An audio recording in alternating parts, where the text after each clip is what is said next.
I am born and raised in the Bronx. Hunts Point is a wonderfully unique community that's located in the South Bronx. It is really mixed with industry and a really vibrant residential community. Hunts Point is the home for the food supply for 22 million people. There are 20,000 jobs associated with that food supply.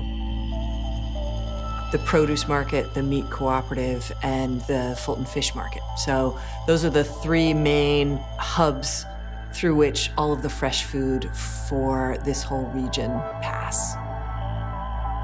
Like almost all the other industrial areas in New York City, industry is usually in the floodplain because those are the flat places. The industrial lifeblood of the city is located here, and if we lose this, we lose something that is very distinctive about the region.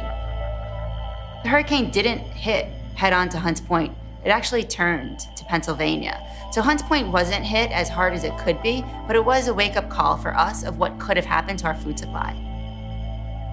We were spared. We understand that had it been high tide, we would have been completely devastated. You have one of the poorest congressional districts in the nation with a double-digit unemployment rate. You have almost every single health disparity you can think of. We have about 15,000 trucks coming in and out of our community every day and a disproportionately high rate of asthma. Clearly, to us, there's a link. And while all of those things are true, what I find is that it's actually one of the strongest, most innovative and intelligent, adaptable communities that I've ever experienced in my life. 90% of our infrastructure is in a flood zone, but it's that on top of the fact that we're dealing with generational poverty, high crime rates, issues of sex trafficking, and economic security. The challenge is, how do you fit resiliency and climate adaptation into that picture?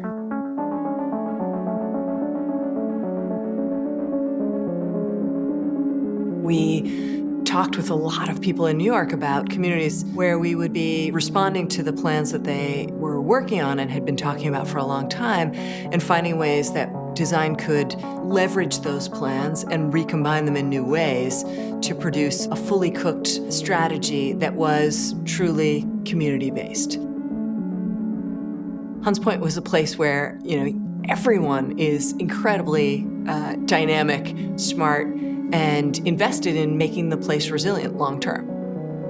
There are many differences that Rebuild by Design brought to the region. We want to match the experts of the world with the experts of the region and come together and let's investigate what are the real problems. What are the opportunities and the vulnerabilities that Sandy has exposed? And then what are the interventions that we can make to really change things for the future?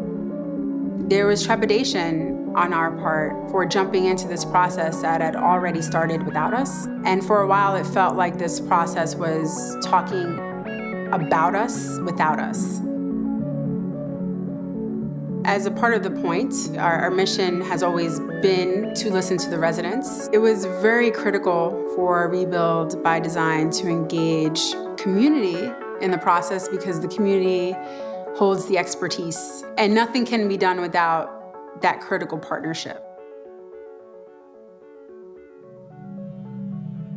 In resilience, it is really about integrating all of our interests in not just repairing what was, but creating something that's much better than what we lost. We're ready to continue the fight to be more prepared. How can we layer these ideas to really align with long-term policy agendas that this community had? And it involves keeping our community working, keeping our community safe, and really celebrating the people, the arts, and the culture that comes from this community. The people who live in the communities that are at risk are the ones who are in the best position to evaluate how we're going to integrate physical, ecological, social, and economic resilience.